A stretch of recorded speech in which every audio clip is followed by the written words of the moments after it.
This channel does not promote any violent, harmful, or illegal activities. All content provided by this channel is meant for an educational purpose only.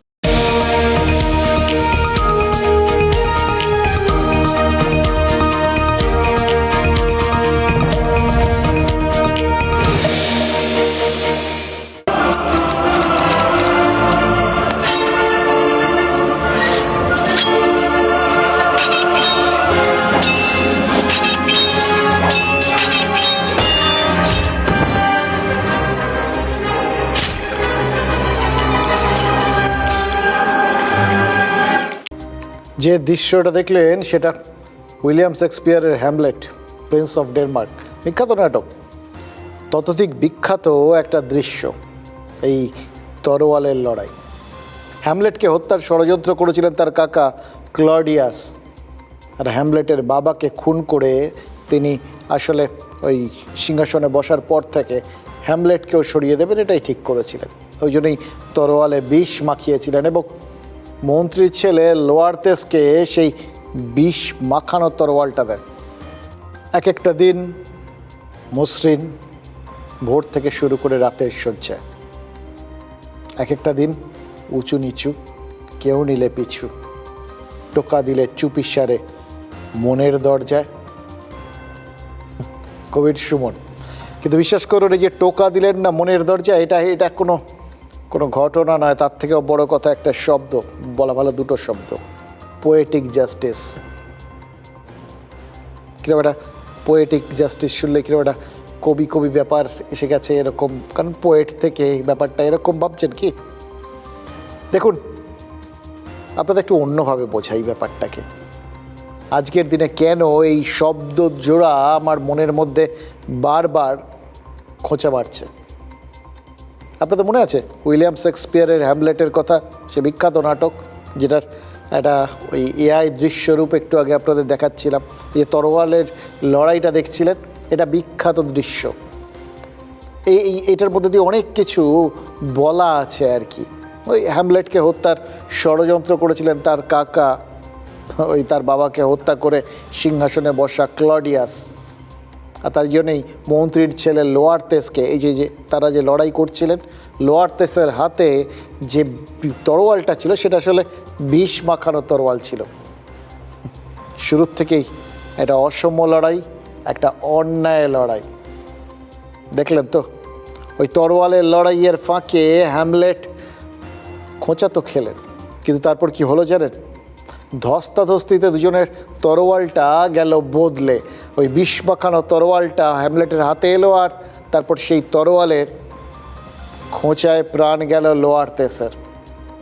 লোয়ারতেস মারা যাওয়ার আগে হ্যামলেটকে বলে গেলেন, তোমাকে খুন করতে তোমার কাকা বিষ মাখিয়েছিলেন তরোয়ালে। এর আগে অন্ধ হ্যামলেট নিজের মৃত্যুর আগে সেই বিষ মাখানো তরোয়াল দিয়ে তার কাকাকেও খুন করে। এই খুনির গল্পটা আপনাদের মনে করানোর একটাই কারণ, ওই শব্দ জোড়া, পোয়েটিক জাস্টিস, অর্থাৎ পাপের শাস্তি বা উচিত শিক্ষা, এরকমভাবে দেখতে পারেন আর কি। এবার পাপের শাস্তি, পুণ্যের পুরস্কার, কোনটা কি সেটা তো পরের কথা, কিন্তু সোজা কথা হচ্ছে হ্যামলেটের বিরুদ্ধে একটা চক্রান্ত হয়েছিল। যারা চক্রান্ত করেছিলেন তাদের সেই একই ওষুধে কোথাও গিয়ে বিচার করা হয়েছিল। যে তরোয়াল দিয়ে হ্যামলেটকে মারার কথা হয়েছিল, সেই তরোয়ালের আঘাতেই তাদের মৃত্যু হয়েছিল। এবার এই এতগুলো কথা বারবার বলার কারণটা কি? কারণ আজকে সকাল থেকে বাংলার এই প্রান্ত থেকে ওই প্রান্ত একটা শব্দ ছুটে বেরিয়েছে, এনকাউন্টার।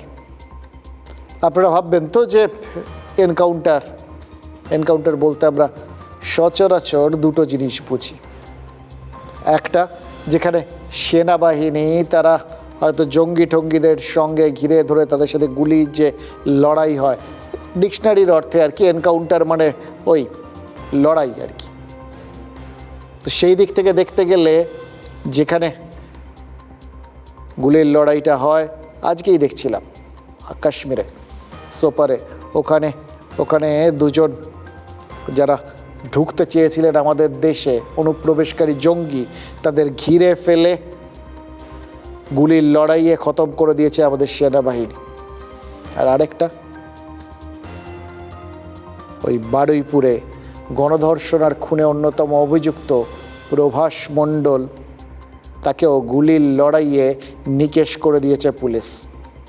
গতকাল রাতে তাকে নিয়ে ঘটনাস্থলে যখন গিয়ে ওই গোটা ঘটনাটার একটা নতুন করে চিত্ররূপ তৈরি করার চেষ্টা হয় না, পুনর্বিন্যাস করার চেষ্টা, সেই পুনর্গঠন করার সময়, পুরো দৃশ্য পুনর্গঠন করা, দৃশ্যকল্প তৈরি করার সময় সে নাকি পুলিশের কাছ থেকে সার্ভিস রিভলভার নিয়ে গুলি চালিয়েছিল, তারপর পালানোর চেষ্টা করেছিল। গুলি চালিয়েই ভেবেছিল হয়তো পুলিশকে ঘাবড়ে দিয়ে পালাতে পারবে, এবং যথারীতি গুলির আঘাতেই, এক্ষেত্রে পুলিশের গুলির আঘাতে তার মৃত্যু হয়েছে। এবার এটাকে ওই পোয়েটিক জাস্টিস বলা যাবে কি না, মানে তার ক্ষেত্রে সঠিক বিচার এটা কি বলা যাবে কি না, সেটা নিয়ে যথারীতি একটা বিতর্ক দানা বেঁধেছে। বিতর্কের এক এবং একমাত্র কারণ এই গোটা ঘটনায় মানবাধিকার লঙ্ঘন হয়েছে কিনা সেই অভিযোগটা। দেখুন, প্রভাস মণ্ডল গোটা ঘটনায় জড়িত, এটা নিয়ে কোনো সংশয় নেই। ওই নাবালিকাকে ফুসলিয়ে নিয়ে গেছিল এবং বাকি অভিযুক্তদের কাছে তাকে পৌঁছে দিয়েছিল, এবং সে হয়তো এই নারকীয় কাণ্ডের মধ্যে যুক্তও ছিল, এটা নিয়েও কোনো সংশয় নেই। এবং যেটা পুলিশ সূত্রের খবর, সেই মূল মাথা ছিল গোটা ব্যাপারটার, সেই তো শেষ পর্যন্ত দেখিয়ে দিয়েছিল পুকুরের মধ্যে কোথায় ওই নাবালিকার দেহটা পড়ে রয়েছে বস্তাবন্দি, যাকে জীবন্ত অবস্থাতেই ধরে নিতে হবে, তখনও প্রাণ যায়নি তার, সেই অবস্থায় তাকে জলে ছুঁড়ে ফেলা হয়েছিল। ফলে সে যে অপরাধী, ঘৃণ্য অপরাধী, এটা নিয়ে কারোর মধ্যে কোনো সংশয় থাকার কোনো কারণ নেই। এমনকি প্রভাসের পরিবার পর্যন্ত ধরে নিয়েছে এই অপরাধে সে জড়িত ছিল, এবং তার মা, স্ত্রী দুজনেই বলেছেন যে প্রভাসের স্বভাব চরিত্র বিশেষ সুবিধার নয়, সুতরাং পুলিশ যা করেছে একদম ঠিক করেছে। সে অন্যায় করেছিল, এই পাপের শাস্তি মৃত্যুই হওয়া উচিত, তাই হয়েছে, এবং তার পরিবার তার বডি নেবে না, এটা তারা জানিয়ে দিয়েছে। একজন মা যখন নিজের ছেলেকে এইভাবে অস্বীকার করেন, তখন সবার মনে হতেই পারে, যখন পরিবারই বলে দিচ্ছে, তখন এটাই তো হয়তো সত্যি, এটাই হয়তো ওর সঙ্গে হওয়ার কথা ছিল। না না, ঠিক আছে, ও যেরকম কষ্ট করে মরেছে, এও সেরকম মরেছে। আমার কোনো কষ্ট নেই? না না, আমার আর দুঃখ নেই, একদম দুঃখ নেই। তো এটা আমি মানে মেনেই নিয়েছি যে ও করেছে। আচ্ছা, তা এই যে পুলিশের গুলিতে মারা গেল, কিছু বলবেন? না, ও অন্যায় করেছে, ও দোষ করেছে, ও হচ্ছে গুলি খেয়েছে, এটা বলার কিছু নেই। ঠিক আছে, আমি সেটাই খুব ভালো হয়েছে, আমার কোনো আয়ে নেই। এখন আমি বলতে চাচ্ছি কি, আমার আনার কেউ নেই, দেখার কেউ নেই, কেউ যাবে না, আমি সেটা বলতে চাচ্ছি। আপনারা নিয়ে কি করবেন সেটা আপনাদের ব্যাপার। তো ওর মৃতদেহ আপনি নেবেন না, দেখবেন না? না, ও যা কর্ম করেছে তাতেই মৃত্যু হয়েছে, খুব ভালোই হয়েছে, আর দেখে কি করব। দেখুন, প্রভাস খারাপ, প্রভাস ধর্ষণ আর খুনের মতো কাজে যুক্ত থাকতে পারে, তার সঙ্গে যা হয়েছে এটা তার স্ত্রী এবং তার মা মেনে নিলেও অনেকেই মেনে নিতে পারছেন না। কেন? দেখুন, তাদের যে বক্তব্যগুলো, সেগুলো বোঝার চেষ্টা করছিলাম। তার আগে বলি, আমরা গোটা বিষয়টাকে কিভাবে দেখছি সেটা একটু বুঝে নেওয়া দরকার। আমরা ভাবার চেষ্টা করেছিলাম এটাই কি হওয়ার কথা ছিল। অত্যন্ত ঘৃণ্য অপরাধ, সেই ঘৃণ্য অপরাধে একটা নাবালিকার সঙ্গে যা যা অন্যায় করা হয়েছে, তাতে এদের এরকমই কঠিন চরম শাস্তি প্রাপ্য, এটা নিয়ে কোনো সংশয় নেই। আপনাদের কালকে বলছিলাম না, কালকে একটা কথা বলছিলাম, একজন মহিলার সঙ্গে তার চরম অবমাননা ধরা হয় ধর্ষণ, আর সম্পূর্ণরূপে যেখানে খুন করে ফেলা হয়,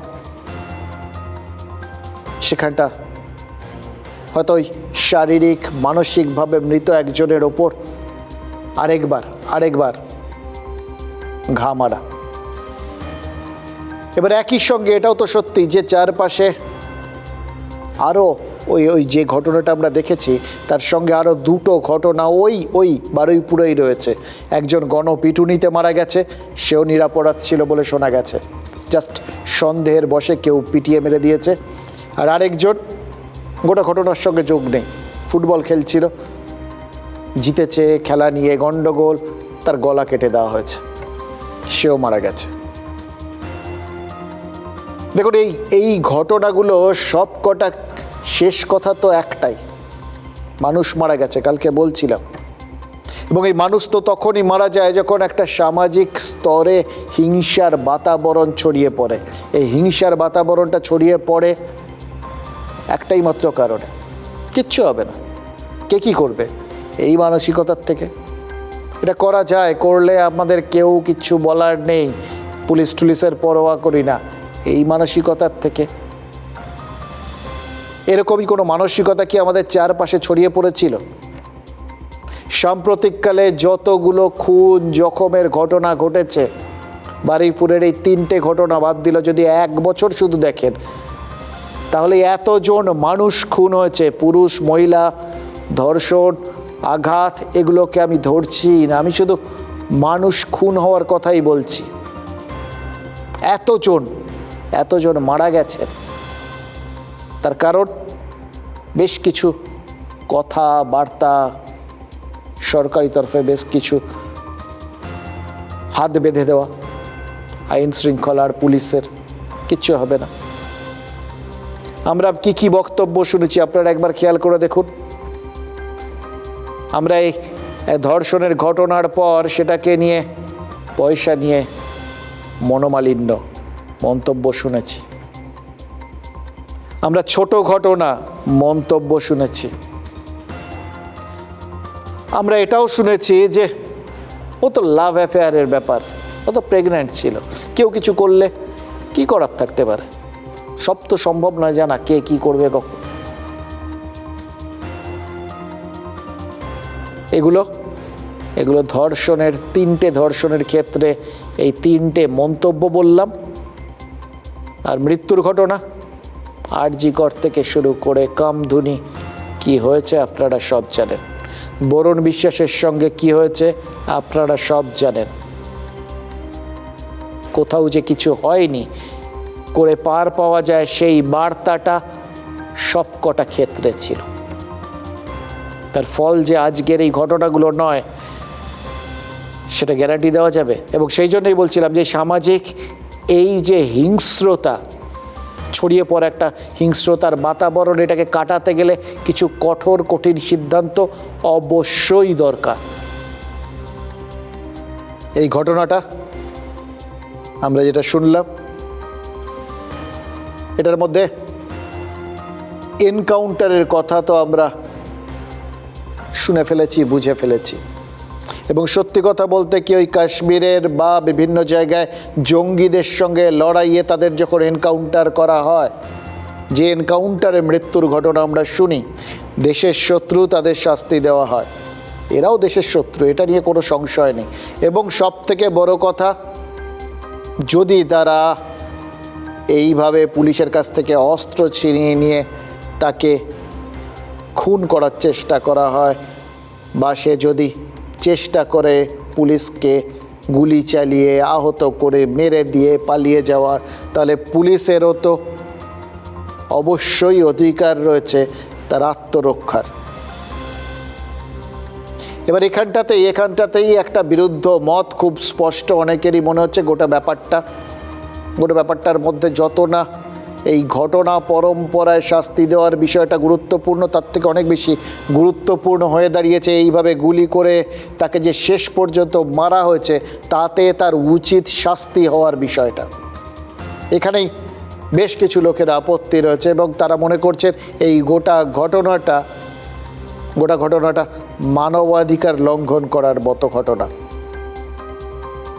দেখুন, আমাদের বক্তব্য অত্যন্ত স্পষ্ট, এটা ঘটনা সাজানো। কোনো এনকাউন্টারের ক্ষেত্রে যেরকম সুপ্রিম কোর্টের রায় রয়েছে, ঠিক একইভাবে সুপ্রিম কোর্ট তো পুলিশের বা এরকম নিরাপত্তা আধিকারিকদের আত্মরক্ষার অধিকার সম্পর্কেও বিভিন্ন সময় বিভিন্ন বক্তব্য রেখেছে। ফলে বুঝতে হবে কিছু কিছু জিনিস থাকে যেগুলো একদম পাশাপাশি হাঁটে, পাশাপাশি এগোয়, একটার থেকে অন্যটাকে চট করে আলাদা করা যায় না। যেমন মানবাধিকার এবং বিচারের অধিকার, কোনটা মানবাধিকার কোনটা বিচারের অধিকার সেটা চট করে আপনি আলাদা করতে পারবেন? বারুইপুরের ক্ষেত্রেই ধরুন না, যাদের মেয়ে ওইভাবে মারা গেল তারা বিচারের দাবি করবেন, দোষীদের ফাঁসি চাইবেন, তাতে কোনো সন্দেহ নেই। আরজি করের ঘটনা খেয়াল করে দেখুন তো, তার বাবা মায়েরাও প্রথম দিন থেকে চরম শাস্তি চেয়েছেন। যে কোনো বাবা মা যে কোনো ক্ষেত্রে,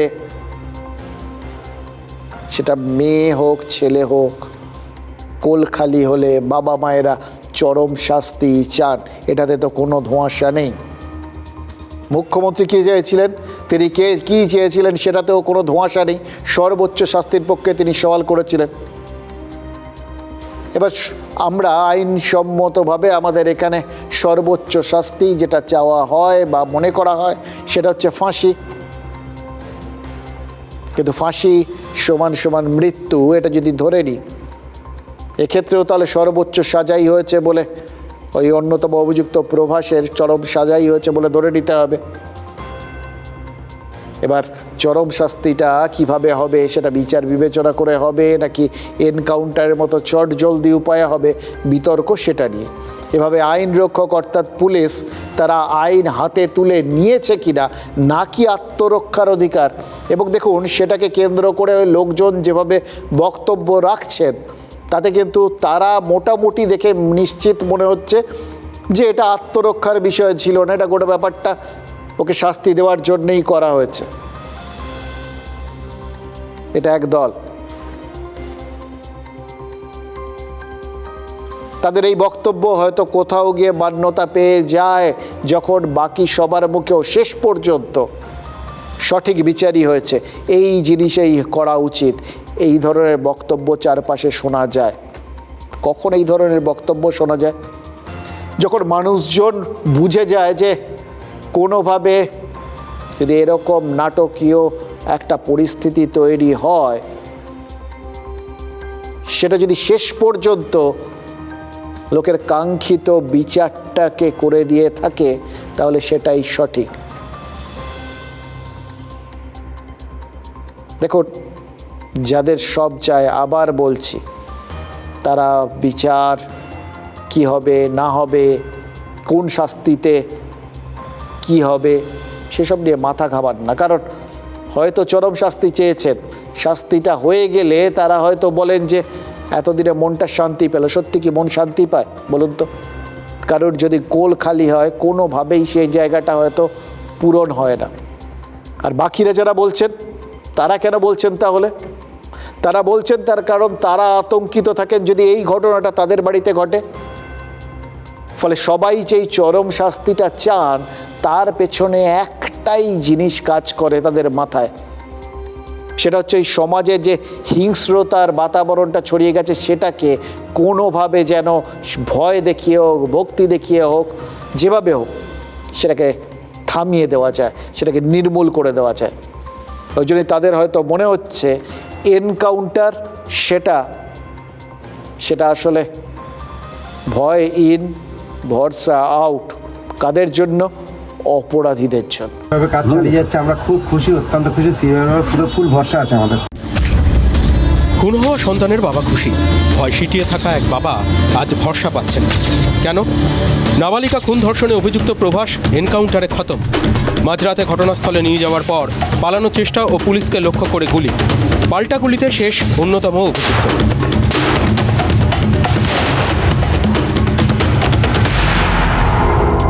সর্বোচ্চ শাস্তি চাইছে সবাই, কিন্তু সেই শাস্তি কিভাবে? আদালতে সাজা ঘোষণা হলেও সাজা কার্যকর? ওটা কি এত সহজে হয়? হাতে গরম উদাহরণ তো আমাদের চারপাশে। দার্জিলিংয়ের মাটিগাড়ার কথা ধরা যাক। জঙ্গলের ভেতর পরিত্যক্ত ঘরে একাদশ শ্রেণীর এক ছাত্রীকে ধর্ষণ করে খুন করা হয়েছিল। তারপর 1 বছর 17 দিনের মাথায় দোষী সাব্যস্ত হওয়ার পর মৃত্যুদণ্ডের সাজাও ঘোষণা হয়েছিল, কিন্তু সাজা কার্যকর হয়নি আজও। পুলিশকে ধন্যবাদ জানাতে চাই যে হ্যাঁ পুলিশে এরকম কাজ করছে। এরকম অপরাধীকে একদিনও বাঁচতে এই সমাজে উচিত না। আমি আজ পর্যন্ত আমার চুলও কাটি নাই, যখন পর্যন্ত ও আমার মেয়েকে ন্যায় না মিলে ওকে ফাঁসি সাজা না হয় আমি এরকমই থাকবো।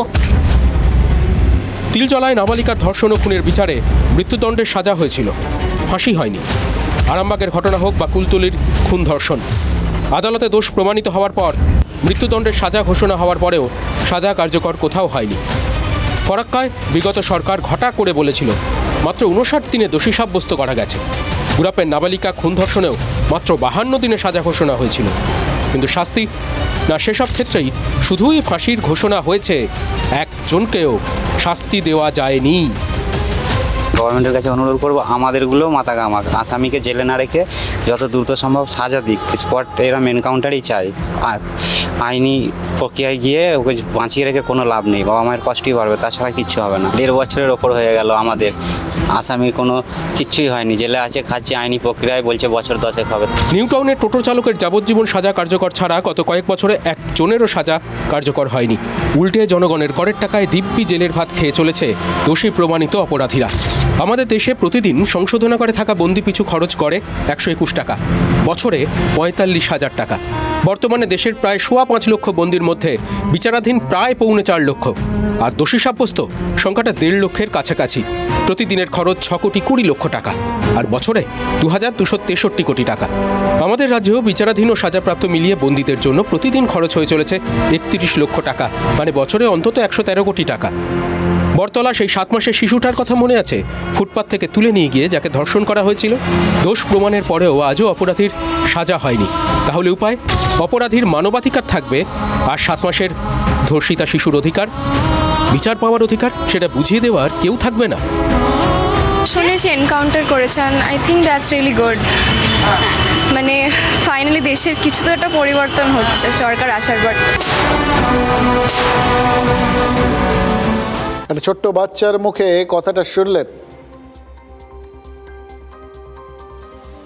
এরা তো নিরাপত্তা খুঁজছে। এই যা যা দেখালাম আপনাদের একবার খেয়াল করে দেখুন তো। সেপ্টেম্বর 2024 থেকে ফেব্রুয়ারি 2025, তৃণমূল জমানার এই শেষ কয়েক মাসে 7টা গণধর্ষণ আর খুনের ঘটনায় অপরাধীর ফাঁসির নির্দেশ হয়েছিল। Fast track. মনে করানো হয়েছিল যে এদের যথাযথ ব্যবস্থা হয়ে গেছে।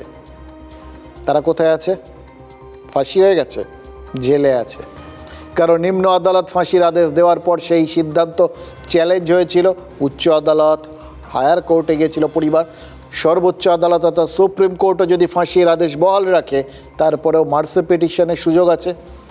রাষ্ট্রপতির কাছে প্রাণ ভিক্ষা চাইতে পারে এই অপরাধী। ফাঁসির বদলে যাবজ্জীবন সেটা হয়ে যেতে পারে বদলে, যেমনটা হয়েছিল ওই দিল্লির নির্ভয়া কাণ্ডের ক্ষেত্রে। 2013 সালে দিল্লির নিম্ন আদালত 4 অপরাধীকে ফাঁসির নির্দেশ দিয়েছিল। সেই সিদ্ধান্ত চ্যালেঞ্জ করে দোষীরা প্রথমে দিল্লি হাইকোর্টে আর সুপ্রিম কোর্টে যায়। রাষ্ট্রপতির কাছেও প্রাণ ভিক্ষার আবেদন জানায় নির্ভয়ার 4 ধর্ষক আর খুনি। এভাবে 2380 দিন কেটে যাওয়ার পর 6 বছর 6 মাস 7 দিন পর 2020 সালে মুকেশ, বিনয়, পবন, অক্ষয়ের ফাঁসির আদেশটা কার্যকর হয়, অর্থাৎ সর্বোচ্চ ফাঁসির ঘোষণা হয়ে গেল, সর্বোচ্চ শাস্তির ঘোষণা হয়ে গেল।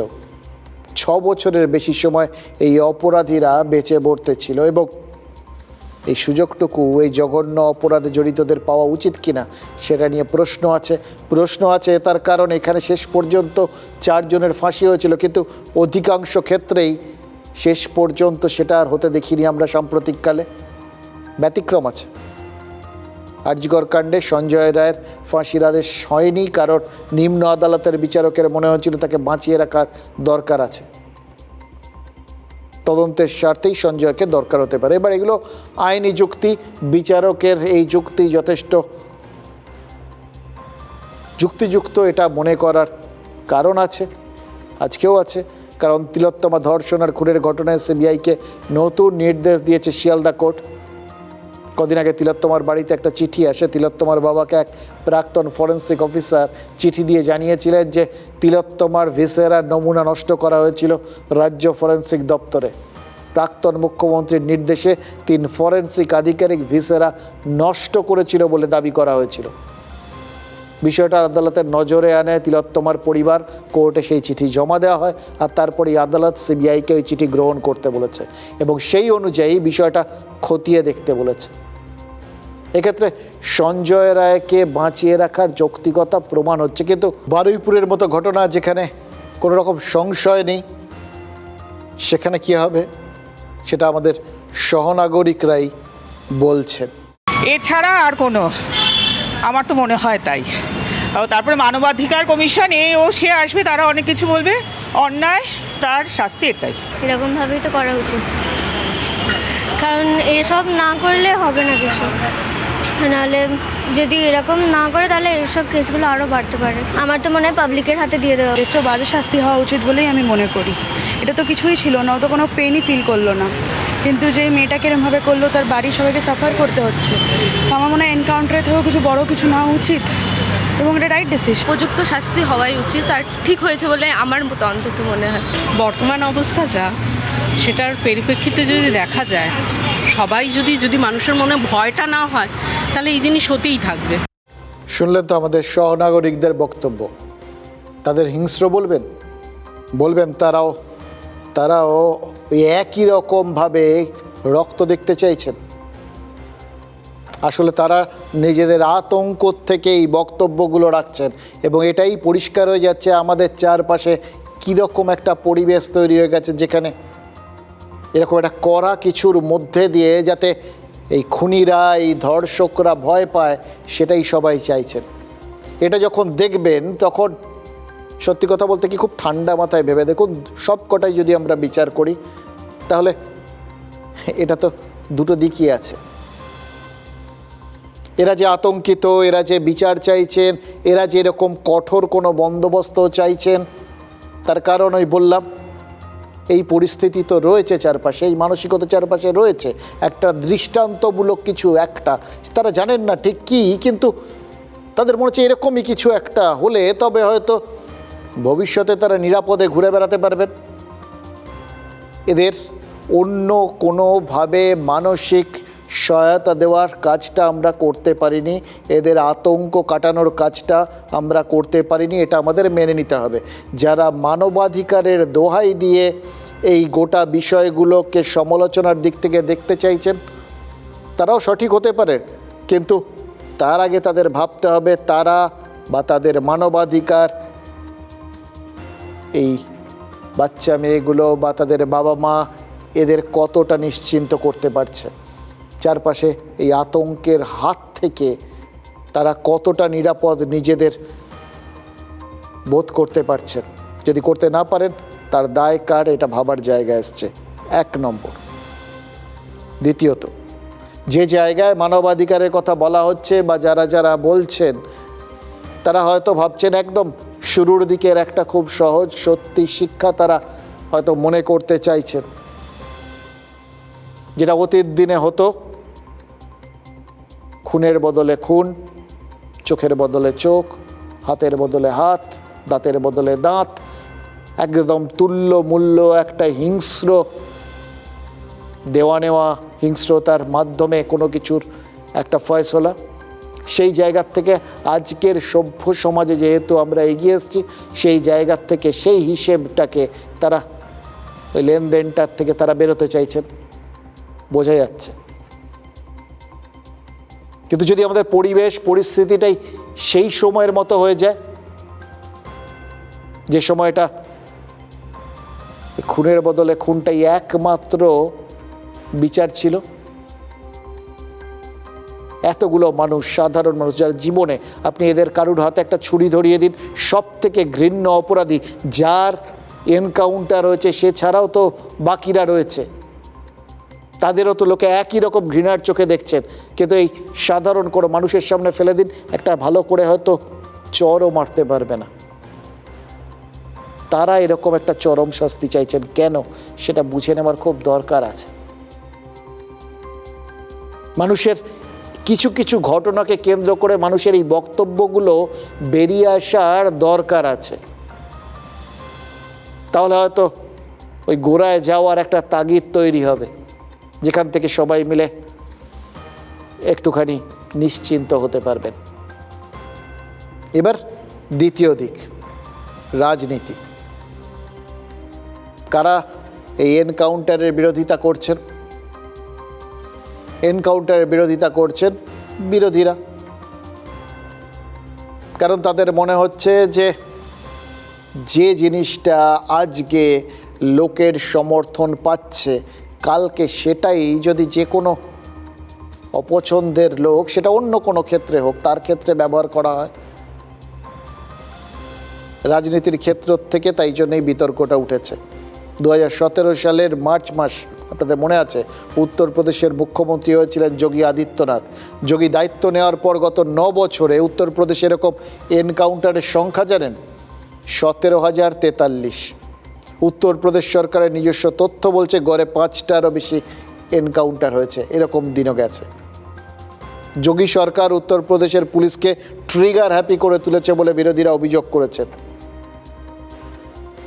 এবং তারা লোককে মনে করিয়ে দিতে চেষ্টা করছেন যে শুভেন্দু অধিকারী দায়িত্ব নেওয়ার পর এরকম ইঙ্গিতপূর্ণ মন্তব্য করেছিলেন, বলেছিলেন সেই রকম সব অপরাধীর ক্ষেত্রে সকালে জমা করা হবে, বিকেলে খরচা করা হবে। এবার খরচা বলতে মুখ্যমন্ত্রী কিছু বলেননি, কিন্তু বিরোধীরা যোগীর সঙ্গে শুভেন্দু অধিকারীর মিল খোঁজার চেষ্টা করেছেন। তাদের মনে হচ্ছে বুলডোজারের পর উত্তরপ্রদেশের এনকাউন্টার মডেলও বাংলায় কার্যকর হয়ে যেতে পারে। কিন্তু বাস্তব ঘটনা হচ্ছে উত্তরপ্রদেশ ছাড়াও অন্যান্য রাজ্যে এনকাউন্টারের রেকর্ড আছে। 2019 সালে তেলেঙ্গানায় পশু চিকিৎসক এক পড়ুয়াকে গণধর্ষণের পর জীবন্ত পুড়িয়ে মেরেছিল যারা, তাদের এনকাউন্টার হয়। তরুণীর মা কিন্তু বলেছিলেন সেক্ষেত্রেও বিচার পেলেন। 2024 সালে মহারাষ্ট্রের 2 স্কুল পড়ুয়াকে ধর্ষণে অভিযুক্তের এনকাউন্টার হয়। তাদের পরিবারের চোখে ওটাই ছিল সঠিক বিচার। কেন তাহলে তৃণমূলের তরফে মহামৈত্ররা বলছেন এটা বিচারের সঠিক পথ নয়? এটা কি নিছক বিরোধিতার জন্য বিরোধিতা, নাকি তাদের মনে অন্য ভয় কাজ করছে? এখন যেটা সামাজিক ন্যায় বিচারের নামে হচ্ছে, কোনো দিন সেটা রাজনৈতিক ক্ষেত্রে হতে পারে, এটাই কি তারা ভয় করছেন? তাদের কি মনে হচ্ছে চারপাশে যে অপরাধগুলো ঘটে গেছে, যা যা হয়েছে অতীতে, লোকে যদি তার গোড়াটা খুঁজতে যায়, কাদের মদতে কিভাবে এই গোটা ঘটনাগুলো ঘটেছে, এবং এই একইভাবে এরকম চরমপন্থী শাস্তির কথা কেউ ভাবে, বলতেই পারেন তাতে আইন শৃঙ্খলার বজায় রাখার ক্ষেত্রে একটা সমস্যা হবে, কিন্তু সেটা তো পরবর্তী ক্ষেত্র। কেউ কেউ কি ভয় পাচ্ছেন? তাই কি বিরোধীরা পশ্চিমবঙ্গের সরকারকে কোড দেখাচ্ছেন? 2014 সালে people's union for civil liberties বনাম মহারাষ্ট্র মামলায় ঐতিহাসিক রায় দিয়েছিল সুপ্রিম কোর্ট। দেশের সর্বোচ্চ আদালত বলেছিল এনকাউন্টার কখনো বৈধতা পেতে পারে না।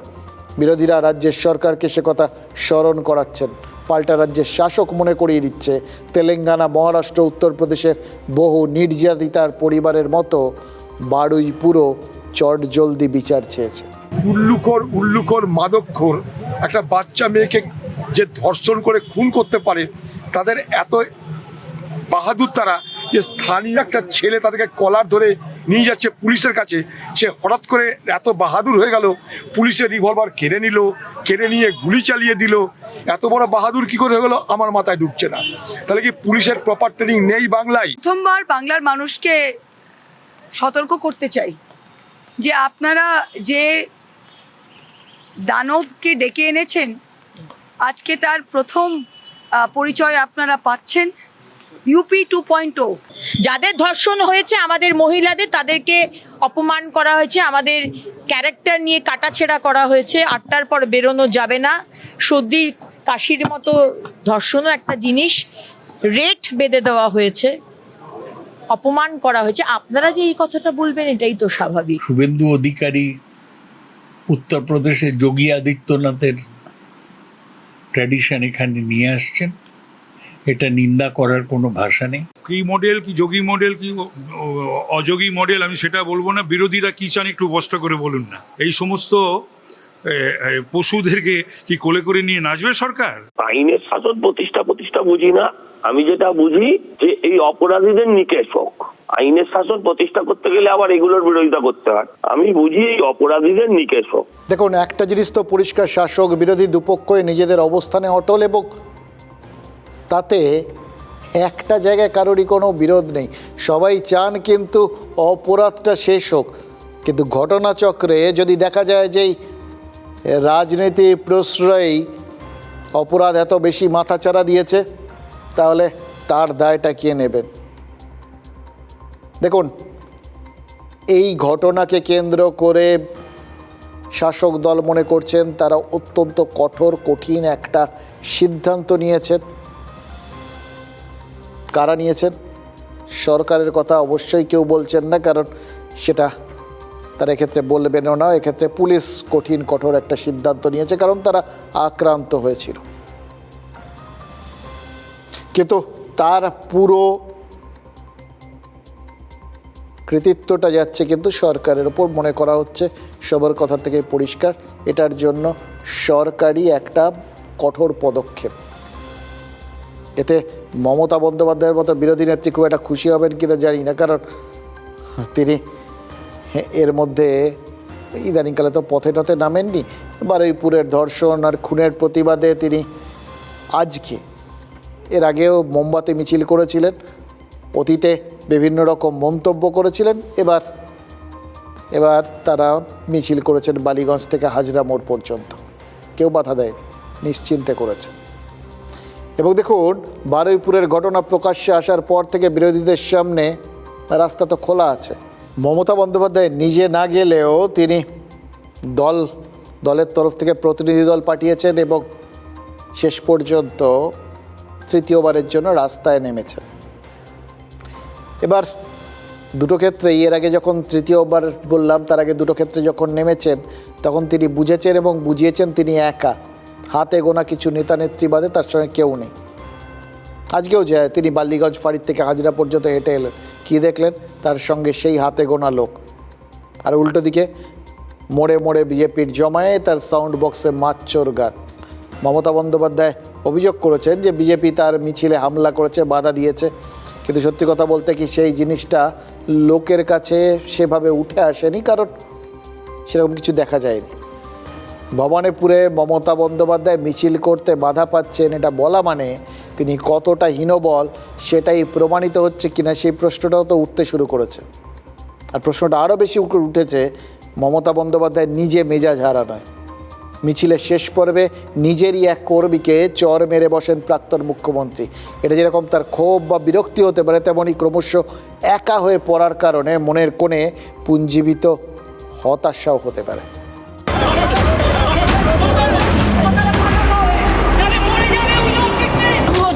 দেওয়া হচ্ছে না, হাউস অ্যারেস্টের মতো করে রেখেছে পুলিশ। এখানে আমাদের উপর ওয়াচ করছে, আর যেখানে মেয়েরা ধর্ষিত হচ্ছে সেখানে পুলিশ ইজ নট অ্যাভেলেবেল।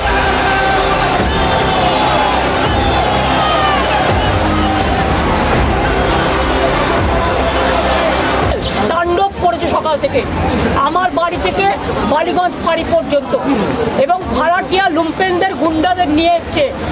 মেয়েদের গায়ে যেভাবে হাত দিয়েছে,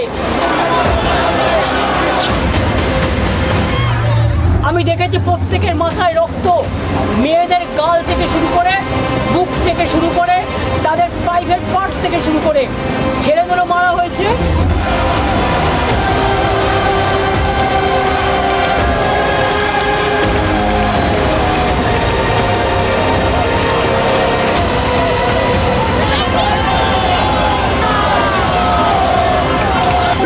Became the BJP organ, main organ.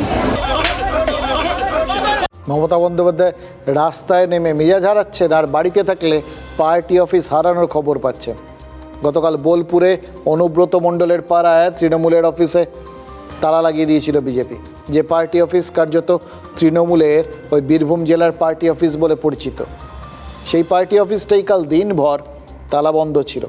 আজ সকালে অফিস খোলা হলেও একটা প্রশ্ন তো অতি বড় তৃণমূল সমর্থককেও ভাবাচ্ছে। ব্যাপারটার মধ্যে একটু অন্যরকম কিছু নেই তো? মানে বাঘের ঘরে ঘোগের বাসা হয়নি তো? মানে সোজা কথা, যেভাবে সবাই তলায় তলায় বদলে যাচ্ছেন, কেন তুমি এত অচেনা হলে, এরকম কি বলার মতো পরিস্থিতি তৈরি হয়ে গেছে তৃণমূলের প্রত্যেকটা ক্ষেত্রে। এই জন্যই কি এই পার্টি অফিসটাও হাতছাড়া হওয়ার জোগাড় হয়েছিল? হয়তো কেউ তুলে দিয়েছেন, বলা তো যায় না। কারণ যার আমলে বীরভূমে অন্য দলের পার্টি অফিস দখল হয়ে যাওয়াটাই নিয়ম হয়ে দাঁড়িয়েছিল, সেই অনুব্রত মণ্ডল যদি নিজের এলাকায় পার্টি অফিস বাঁচাতে গিয়ে মুশকিলে পড়েন, তাহলে তো প্রশ্ন উঠবেই, কেন এবং কী জন্য এই পরিস্থিতি তৈরি হলো। পরিস্থিতি একটা ব্যাখ্যা আমরা পেয়েছি, মমতা বন্দ্যোপাধ্যায় যেরকম কালীঘাটে একা, বীরভূমে তেমনই একা হয়ে গেছেন অনুব্রত মণ্ডল।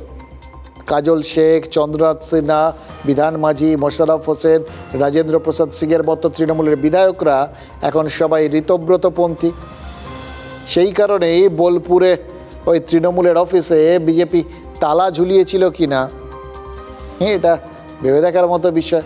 অথবা সেই তালা ঝোলানোর ক্ষেত্রে কেউ আগে রাজারা আরেক দলের কাছে, মানে শক্তিশালী রাজার কাছে গিয়ে যখন তারা তাদের বন্ধুত্ব চাইতেন, নজরানা স্বরূপ বিভিন্ন জিনিসপত্র পাঠাতেন, মূল্যবান জিনিসপত্র, এই পার্টি অফিসটাও নজরানা হিসেবে কেউ বিজেপির হাতে তুলে দিয়েছিলেন কি না, কিছুই তো বলা যায় না। আসলে ইতিমধ্যেই দেখুন বিধানসভায় বিজেপির আর ঋতব্রতপন্থীদের মধ্যে একটা অদৃশ্য সমঝোতা এক্সপ্রেস চলছে বলে অনেকে সন্দেহ করছেন। ইস্যুভিত্তিক বোঝাপড়া অথবা বিরোধিতার রাস্তায় ঋতব্রতপন্থীরা হাঁটছেন বলে মনে করা হচ্ছে। মমতা বন্দ্যোপাধ্যায় বারুইপুরের ঘটনা নিয়ে রাস্তায় নেমে পড়লেও ঋতব্রত শিবিরের কিন্তু কোনো কর্মসূচি নেই। তারা বারুইপুরে নির্যাতিতার বাড়িতে গেছিলেন এবং সেখানে গিয়ে মুখ্যমন্ত্রীর ভূয়সী প্রশংসা করে এসছে, এবং তাদের যেতে মুখ্যমন্ত্রী যে বলেছিলেন সেটাও মোটামুটি পরিষ্কার হয়ে গেছে। সেটা দেখেই হয়তো মমতা বন্দ্যোপাধ্যায়ের মনে হয়েছে যে আর পারছেন না, যা হয় যে কোনো দুটো রাস্তার মধ্যে একটা বেছে নিক। সেটাই আজকে তিনি সোশ্যাল মিডিয়ায় তার বক্তব্যের মধ্যে দিয়ে বলেছেন যে হয় ঋতব্রতরা সরাসরি বিজেপি করুন, নয়তো তৃণমূলে ফিরে আসুন। এবার কেন এই বার্তাটা এখন দিচ্ছেন, এই বার্তার মধ্যে দুটো বিষয় আছে। প্রথমত, ঋতব্রতরা যে বিজেপির সঙ্গেই আছেন, মানে সরাসরি না গিয়ে আড়াল থেকে বিজেপিকে সাপোর্ট করছেন, এটা বুঝিয়ে দেওয়ার চেষ্টা আছে। আর আছে আরেকটা জিনিস বোঝানোর চেষ্টা, তার তৃণমূলটাই আসল। এবার মুশকিল হচ্ছে দুটো জায়গাতেই তো তিনি এক ঘরে, এবং তিনি যেটা চাইছেন সেটা যে আদৌ হবে এরকম গ্যারান্টি দিতে পারছেন না, বরং ওই যাদের তিনি মনে করছেন মাঝখানে রয়েছে তারাই আসলে তার ঘরে শীত কেটে দিতে পারে, যে কোনো সময় তৃণমূলের দখলদারিটা নিয়ে নিতে পারে। কমিশনে বিষয়টা ঝুলে রয়েছে। যেভাবে সংখ্যায় মমতা বন্দ্যোপাধ্যায়কে ছাপিয়ে গেছেন, যেভাবে তারা দলের নাম, প্রতীক এবং তহবিল তারা দাবি করে বসে আছেন, তাতে মমতা বন্দ্যোপাধ্যায়ের মনে হতেই পারে যে হয়তো গোটা ব্যাপারটাই বেহাত হয়ে যাবে। তাই তাদের যদি হাতে নিয়ে আসতে পারেন কোনো রকমে, তাহলে হয়তো নিজের দল, তার প্রতীক এবং এই তহবিলটা থাকলেও থাকতে পারে, আর নয়তো ওই তার দেখে মনে হচ্ছে বারবার মাথায় রিভলভার ঠেকিয়ে দিয়ে এই গুলি করবো বলা এবং তাতে চরম আতঙ্কে দিন কাটানো, এর থেকে অনেক সুবিধা হচ্ছে একবারে গুলিটা চালিয়ে দে না বাবা, যা চুকে বুকে যাওয়ার চুকে বুকে যাক। মমতা বন্দ্যোপাধ্যায়ের বার্তা কিন্তু প্রায় সেই রকমই। আর যারা বেঈমান তাদের জন্য অত্যাচার বিজেপি আরো বাড়িয়েছে, এবং তারা বলছে আমাদের বিজেপির মুখ্যমন্ত্রী পাঠিয়েছেন। তা এত ছলনা কেন? ডাইরেক্ট যে কর্মীদের রক্ত নিয়ে, আমার দেয়া সিম্বল নিয়ে ইলেকশনে দাঁড়িয়েছেন, এখনো সময় আছে বিজেপির কোলে আশ্রয় না নিয়ে নিজের ঘরে ফিরে, যে কর্মীরা মার খেয়েছে মনে রাখবেন এরা আপনাদের জন্য একদিন রক্ত দিয়েছে, ফিরে তাকান। এই বর্বরতার দিকে, বেঈমানদের কথায় বেঈমানি করবেন না, সরাসরি বিজেপি করুন, আর তা নাহলে সরাসরি তৃণমূল করুন। মাঝ রাস্তায় থাকবেন না, মাঝ গঙ্গায় গেলে এপারও যাবে ওপারও যাবে। কেউ তৃণমূল ছেড়ে অন্য দলে তো যায়নি, অন্য দল ভেঙে অন্য কিছুর বিষয়টা নেই, সবাই তো তৃণমূলেই আছে। আমি এটাকে এই যে পৃথকীকরণটা কেন হচ্ছে আমি বুঝতে পারছি না। এখন তো আমি বুঝতে পারছি না কে আসল তৃণমূল। ঋতব্রত গ্রুপ তো আবার বলছে মমতা বন্দ্যোপাধ্যায়কে আপনি আসুন এসে চেয়ার সামলান। দেখুন, সংসদে এবং বিধানসভায় সাংসদ বিধায়করা তার পাশ থেকে সরে যাচ্ছেন, এটা বোঝার পর এতদিন মমতা বন্দ্যোপাধ্যায় কিন্তু বলেছেন তিনি পরোয়া করছেন না। তিনি নেতাদের ভরসায় তৃণমূল তৈরি করেননি, কর্মীরাই তার সব। তাহলে এখন কেন তিনি নেতাদের ফিরে আসতে বলছেন? অনেকগুলো কারণ থাকতে পারে, কিছু কারণ ব্যাখ্যা করলাম, কিন্তু আমার মনে হচ্ছে প্রধান কারণটা আর্থিক। অর্থই যে কোনো অনর্থের মূলে অর্থম অনর্থম, সেটা তো পরিষ্কার বোঝা যাচ্ছে। ঋতব্রতরা কালীঘাটের সঙ্গে দূরত্ব তৈরির পরেই হাটে হাঁড়ি ভেঙে দিয়েছেন। পুলিশ একেবারে লিখিত অভিযোগ করেছেন, দাবি করেছেন তৃণমূলের একাধিক অ্যাকাউন্টে বেআইনি লেনদেন হয়েছে, দুর্নীতির টাকা রয়েছে সেখানে, সেই জন্যই এই অ্যাকাউন্টগুলো ফ্রিজ করা দরকার। ঋতব্রতরা অভিযোগটা বিধাননগর পুলিশের কাছে করেছিলেন, আর কাল থেকে সেই কেসটায় ইডি ঢুকে পড়েছে। তৃণমূলের অ্যাকাউন্ট সংক্রান্ত তদন্তে গতকাল কলকাতার 5 জায়গায় তল্লাশি হয়। এবার তার মধ্যে একটা অ্যাভিয়েশন সংস্থার, মানে উড়ান সংস্থার অফিস আর তার ডিরেক্টরের বাড়িও ছিল। অভিযোগটা কি জানেন? এই সংস্থার সঙ্গে তৃণমূলের আর্থিক লেনদেন ছিল। তৃণমূলের অ্যাকাউন্ট থেকেই নাকি এই সংস্থাকে 150 কোটি টাকার মতো দেওয়া হয়েছিল। সেই টাকা দিয়ে তারা হেলিকপ্টার, একটা হেলিকপ্টার কিনেছিল। তারপর সেই হেলিকপ্টার, সেই বিমানটাই আবার তৃণমূল ভাড়া নিত পয়সা দিয়ে। ভাবা যায়, মাছের তেলে মাছ ভাজা, তাদের কাছ থেকে টাকা নিয়ে তাদের জন্য কিনে সেই টাকাটাই আবার ভাড়া হিসেবে তারপরে আবার নিয়ে নেওয়া, এই অভিযোগই তো উঠেছে। এর বাবদ মানে এক লপ্তে ডবল টাকা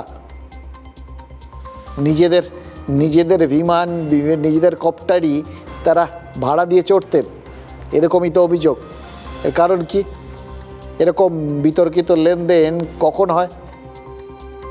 লোকে বলে কালো টাকা সাদা করার প্রয়োজন ছাড়া সচরাচর এগুলো হয় না আর কি। এবার সেটাই কি না সেটা জানতেই আপাতত তৃণমূলের অ্যাকাউন্টে 440 কোটি টাকা ফ্রিজ করে দিয়েছে ইডি। আগে পুলিশ ফ্রিজ করেছিল, এবার ইডি ফ্রিজ করলো। মানে অ্যাকাউন্টে 440 ভোল্টের এই যে ঝটকা, সেটার পেছনে যাদের অবদান, সেই ঋতব্রতদের জন্য কালীঘাটের দরজা খুলে দেওয়াটা আসলে আর কোথায় কোথায় ঝটকা লাগে, সেই ঝটকাগুলো এড়ানোর জন্যই একটা মানে দুরূহ পদক্ষেপ। কি ভেবে দেখার মতো বিষয়। যে এনফোর্সমেন্ট ডিরেক্টরেট আজকে আমি না জেনে, দেখুন আমি তো আপনাদের সামনে ঢুকেছি, এখন আপনি তো দায়িত্বে ছিলেন, আমি এটা নিয়ে পুরোটা জেনে তারপরে। আপনি চিঠি দিয়েছিলেন, আপনি চিঠি দিলেন বিধাননগর সাইবার। বারবারই বলছি আমি জেনে নিই, আমি ডিটেলসটা জানি। আমি তো সবে এখন ফোন অন করলাম, আমি জেনে নিই, আমি নিশ্চয়ই পরে যখন দেখা হবে। আপনি কি তৃণমূল কংগ্রেসের সঙ্গে আছেন এখনো? আমি তৃণমূলে ছিলাম, তৃণমূলে আছি। মমতা বন্দ্যোপাধ্যায়ের সঙ্গে আপনি আমাকে জিজ্ঞেস যা করেছেন আমি তাই বলেছি। আমি বলবোই বা কি করে, দুর্নীতির টাকা ঢুকেছে কিনা এটা আমি কেন বসে বলবো? কি করে কোনো জায়গায় বলতে পারবো না, আমার জানা নেই। কারণ আমি টাকা ডিল করতাম না, আমি টাকা ডিলও করতাম না, টাকা রিসিভও করতাম না। আমাদের চাঁদা যেটা আমার দায়িত্ব ছিল সেটা করে এসছি, নিয়ম মতো করে এসছি। আমরা প্রত্যেকটা মেম্বার 2000 করে টাকা চাঁদা দিতাম, এবং যখন দলের প্রয়োজন হয়েছে সে টাকা চেক কেটে দিয়ে দিয়েছি। এবার খেয়াল করে দেখুন, তৃণমূলের তহবিলের দিকে নজরটা সবার আগে প্রথম অরূপ বিশ্বাসী টেনেছিলেন। দীর্ঘদিন অজ্ঞাতবাসে থাকার পর প্রকাশ্যে সেই ব্যাংককে চিঠি দিয়েছিলেন অরূপ। দাবি করেছিলেন তৃণমূলের অ্যাকাউন্ট থেকে অবৈধ লেনদেনের আশঙ্কা আছে। সেই তিনি এখন প্রশ্নের উত্তর এড়িয়ে যাচ্ছেন। এমনকি মমতা বন্দ্যোপাধ্যায়ের প্রতি এখন পর্যন্ত আনুগত্যের পরিচয় দেওয়া ওই শোভনদেব চট্টোপাধ্যায়, তিনিও কিছু বলতে চাইছেন না। মানে টাকা বিষয়টা গোলমেলে বুঝেই কি সবাই জবাব এড়িয়ে যাচ্ছেন? অভিষেক বন্দ্যোপাধ্যায় কি এই কারণেই গলা ছাড়তে আপত্তি জানাচ্ছেন? মানে এই ডিজে হুমকি মামলায় অভিষেকের কণ্ঠস্বর পরীক্ষার দাবি করেছিল সিআইডি। আজ বিধাননগর কোর্টে গিয়ে অভিষেকের ওই ভয়েস স্যাম্পল দেওয়ার কথা ছিল, মানে গলার আওয়াজ আর কি, যাননি যথারীতি। এবার বিচারক তাকে একদম আলটিমেটাম দিয়ে দিচ্ছেন, বলছে এই শেষ, আর হবে না, একদম 18 জুলাই কোর্টে যেতেই হবে এবং কণ্ঠস্বরের নমুনা দিতেই হবে, না হলে কিন্তু কড়া পদক্ষেপ করা হবে। এবার দেখুন কেন অভিষেক তার ভয়েস স্যাম্পল দিতে চাইছেন না, সেটার একটা ইঙ্গিত তো আমরা অতীতে পেয়েছি আর কি। যে হয়তো তার মনে হচ্ছে নেবে তো সিআইডি, এই মামলার জন্য নেবে, কিন্তু সেটা ভবিষ্যতে অন্য কোথাও অন্য কোনো মামলায় কাজে লাগানো হবে না এরকম গ্যারান্টি তো নেই। হয়তো এর থেকে এটা যেরকম তিনি প্রকাশ্যে স্বীকার করেছেন, হ্যাঁ আমি বলেছি এটা, কিন্তু যেগুলো তিনি বলেননি তার গলার স্বর সেই বন্ধ তালাগুলো আবার খুলে দেবে না তো, সেই ভয়েই তিনি আসলে গলার স্বরটা লুকোতে চাইছেন। আপনি যদি কোনো অন্যায় না করে থাকেন আপনাকে কেউ ছুতে পারবে না, কিন্তু আইনের সামনে তো আসতে হবে, তো আপনাকে দেখা করতে হবে, জিজ্ঞাসাবাদ হলে বলতে। উনি তো আগে অন্য মামলায় জিজ্ঞাসাবাদে গেছেন, ভয় পাচ্ছেন কেন? জান আইনের কাছে ভরসা রাখুন। সহযোগিতা করা উচিত, কিন্তু ও তো বলে যে এটা অস্বীকার করেছে, এটাই আমার কণ্ঠস্বর। বলছে এরপরে আর কি নতুন করে নেবার কি প্রয়োজন আছে, যে আমি স্বীকার করছি ওটাই আমার কণ্ঠস্বর, তারপরে আর নতুন করে নেবার কি প্রয়োজন, এটাই ওর বক্তব্য। আমি তো অস্বীকার করিনি, অস্বীকার করলে নেওয়ার প্রয়োজনটা থাকে। যখন আমি স্বীকারই করছি যে আমারই গলা ওটা, তারপরে নেওয়ার কি প্রয়োজন আছে। দেখুন, রাজনীতিকরা সবাই নিজেদের আখের গোছাচ্ছেন, নিজেদের ভালো বুঝতে চেষ্টা করছেন, কেউ গলা খুলে বলছেন, কেউ গলা বন্ধ করছেন। আমাদের কথা কে বলবে বলুন তো? আমরাই বলি, মানে যে কথাগুলোর সঙ্গে আপনার আমার সরাসরি স্বার্থ রয়েছে এরকম কথাগুলো একটু আপনাদের সঙ্গে শেয়ার করি। উত্তরবঙ্গ বিশ্ববিদ্যালয়ে কাল পরিদর্শনে যাচ্ছেন রাজ্যপাল। বিভিন্ন বিশ্ববিদ্যালয়ের যারা নর্থ বেঙ্গলের ওখানকার প্রতিনিধি তাদের নিয়ে বৈঠক করবেন। এবার ঘটনা হচ্ছে, দেখুন, বিশ্ববিদ্যালয়ে বৈঠক, কিন্তু সেই উত্তরবঙ্গ বিশ্ববিদ্যালয়ের কোনো প্রতিনিধি সেই বৈঠকে থাকবে না। কেন জানেন? কারণ গত 28 মাস ধরে ওই বিশ্ববিদ্যালয়ে কোনো উপাচার্য নেই। উপাচার্য কী বলছেন? Registrar, controller of examination, finance officer, কিচ্ছু নেই উত্তরবঙ্গ বিশ্ববিদ্যালয়। তার ফলে কেউ তাদের বিশ্ববিদ্যালয়ের তরফে এই রাজ্যপালের সঙ্গে এই বৈঠকে, আচার্যের সঙ্গে বৈঠকে যেতে পারছেন না। দিনের পর দিন এই পদগুলো খালি আছে, কিন্তু আগের সরকার নিয়োগের কোনো ব্যবস্থাই করেনি বলে অভিযোগ। পরিস্থিতি এতটা খারাপ, পরীক্ষা পিছোতে হয়েছে দিন 10। কারণ খাতা কে দেখবেন, কে সব ব্যবস্থাপনা সামলাবেন, সেগুলোই তো ঠিক হয়নি।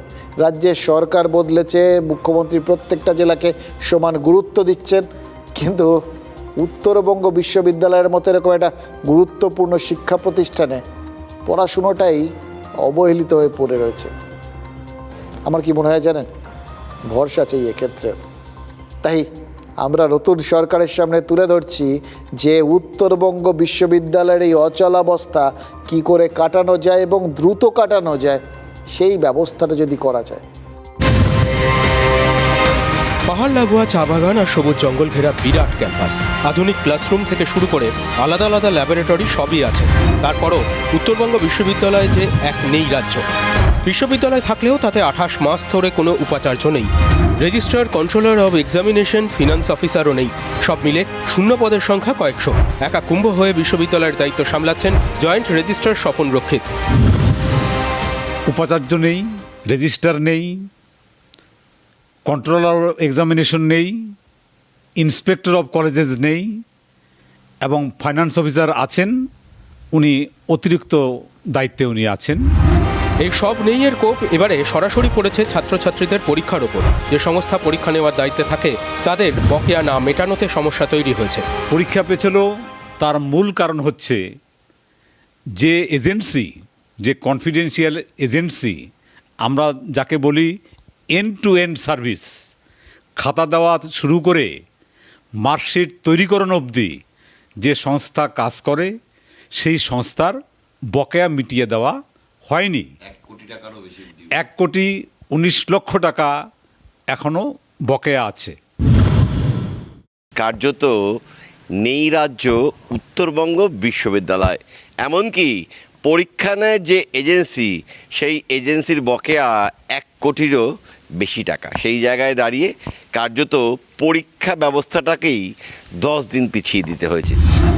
আপাতত 10 দিন পরীক্ষা পিছিয়ে অবস্থা সামলানো গিয়েছে, কিন্তু এভাবে উপাচার্যহীন অবস্থায় বিশ্ববিদ্যালয়ের চালানো যে পদে পদে সমস্যার, তা সকলেই এক বাক্যে মেনে নিচ্ছেন। জুলাইয়ে উত্তরবঙ্গ বিশ্ববিদ্যালয়ের ক্যাম্পাসে আসবেন রাজ্যপাল RN রবি। রাজ্যের 20টি বিশ্ববিদ্যালয়ের উপাচার্যদের নিয়ে এই ক্যাম্পাসেই তিনি বৈঠক করবেন। ক্যাম্পাসে বৈঠক হলেও উপাচার্য না থাকায় তাতে ডাক পায়নি উত্তরবঙ্গ বিশ্ববিদ্যালয়। তাই ওই বৈঠকের ফাঁকে সময় পেলে আচার্যকে সব সমস্যার কথা জানাতে চান উত্তরবঙ্গ বিশ্ববিদ্যালয়ের জয়েন্ট রেজিস্ট্রার।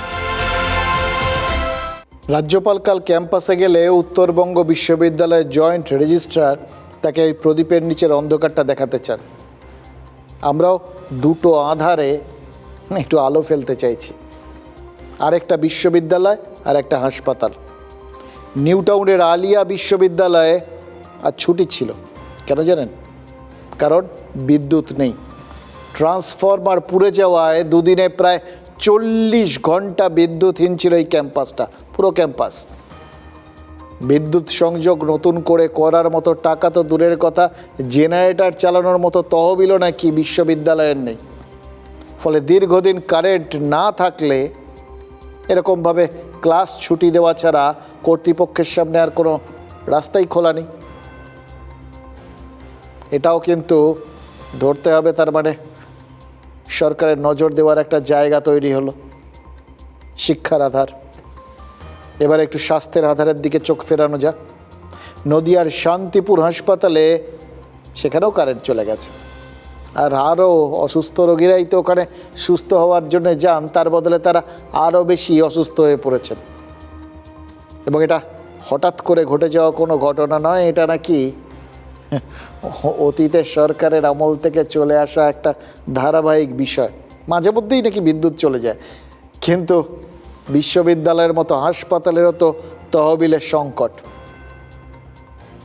তার ওই যে তহবিলের টাকা নেই, ফলে জেনারেটর দিয়ে পরিস্থিতি সামলানোর সুযোগও নেই। মানে বুঝতে পারছেন, স্বাস্থ্য, শিক্ষা, এরকম সমাজের কথা তো ছেড়েই দিলাম, কিন্তু স্বাস্থ্য, শিক্ষা দুক্ষেত্রেই আধার কাটানোটা খুব দরকার। আর যদি আধার দীর্ঘস্থায়ী হয় তাহলে বুঝতে হবে ঈশ্বর ছাড়া আমাদের আর কেউ ভরসা দিতে পারবেন না।